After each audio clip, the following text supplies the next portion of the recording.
Au midi 27, 3 minutes avant la pause, mais je voulais qu'on enterre en bonne et due forme Periscope. Bonjour Simon Tenenbaum. Bonjour. Parce que Twitter, propriétaire de Periscope, qu'on connaît tous depuis 2015, Twitter nous a dit ce matin qu'il allait débrancher Periscope d'ici la fin du mois de mars. C'est ça, Simon?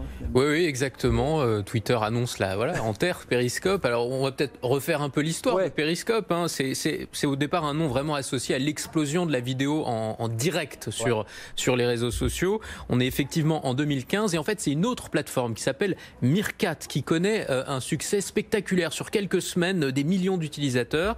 Twitter flaire le filon et rachète Periscope pour 86 millions de dollars. Il rachète Periscope avant même son lancement public. C'est encore une start-up qui est en train d'être construite. Le succès, pour le coup, est immédiat. 10 millions d'inscriptions en seulement 4 mois, 100 millions de téléchargements jusqu'à aujourd'hui. L'application est utilisée par les stars, on se souvient aussi par les politiques. François Hollande, notamment, alors qu'il est président de la République, ce qui à l'époque n'est pas censé... ce qui pose quelques problèmes de modération, des insultes qui apparaissent sur la vidéo. Periscope qui est aussi beaucoup associé aux manifestations, aux mouvements sociaux. Nuit debout en France et un live du journaliste Rémi Buisine qui à l'époque bat un record, 80 000 spectateurs au même moment. Periscope, c'est aussi pas mal de controverses, des diffusions d'événements sportifs piratés, des matchs de foot, des rencontres de boxe, mais également des agressions, des suicides retransmis en direct. À l'époque, ça fait beaucoup de polémiques.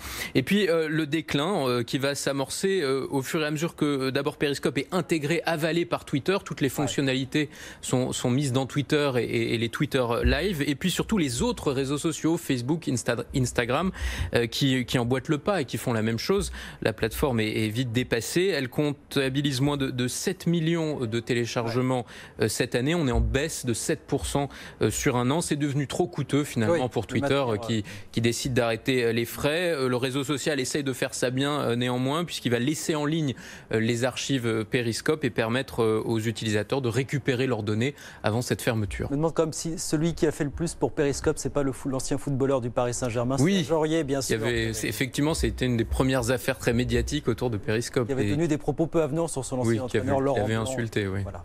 C'était sur Periscope et ça a fait causer. Voilà. Periscope qui va s'éteindre d'ici la fin du mois de mars 2021. Merci beaucoup Simon Tenenbaum avec nous sur BFM Business.